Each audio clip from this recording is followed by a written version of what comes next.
Nakuja niko Tabata Bima hapa. Sasa utanielekeza vizuri Kwa hiyo ni nyuma kabla hatujafika shule.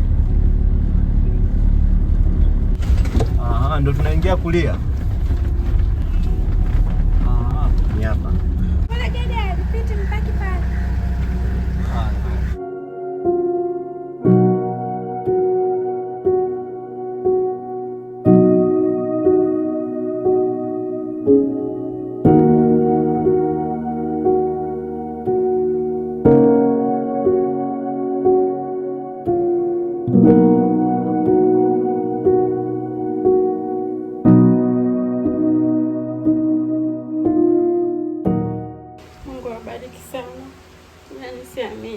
Nilikuwa nishazunguka sana.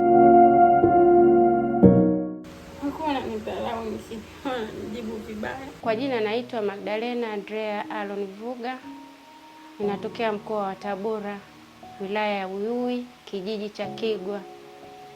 Nimefika hapa Dar es Salaam, nimemleta mjukuu wangu huyu. Anaitwa Dismas.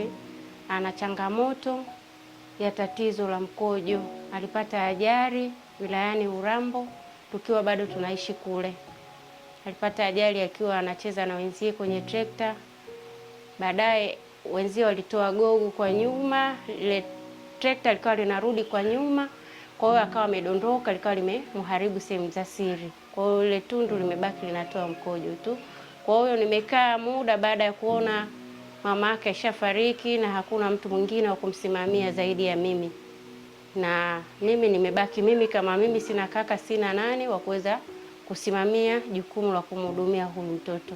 Nashukuru watu wa hospitali ya Muhimbili imetuma watu wamekuja hapa kwa ajili ya kuangalia changamoto na kunisikiliza na kumwangalia mtoto shida alionayo. Namshukuru mkurugenzi Darila Kimambo kwa kuweza kutuma jopo la madaktari kufika hapa nyumbani kwa ajili ya kuja kufuatilia matatizo ya huyu mtoto. Kwa hiyo nashukuru sana, namshukuru pia mamangu Mama Samia Suluhu Hassan kwa kuweza kuliona hili. Naitwa Daniel Lusha Zemtani, ni mkuu wa idara ya ustawi wa jamii katika hospitali yetu ya taifa Muhimbili.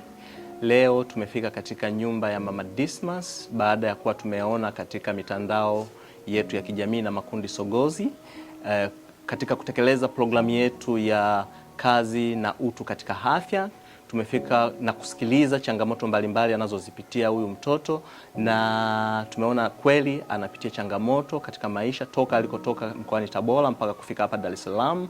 Na hivi tumeamua sasa siku hii ya leo kupitia maagizo yaliyotolewa na mkurugenzi wetu mtendaji Dr. Darila Kimambo tufike na kuhakikisha mtoto huyu anazifikia huduma za afya. Hivyo tutamchukua na atakwenda kupata huduma za kibingwa katika hospitali yetu ya taifa.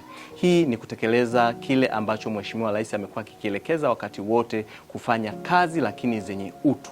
Na hapa ndio kama hospitali ya taifa tumeamua kulifanya hili kwa vitendo, kuzifikia kaya, kuwafikia watu wasiojiweza na kufikia jamii ambayo inapitia changamoto mbalimbali za kijamii na hasa katika eneo la tiba.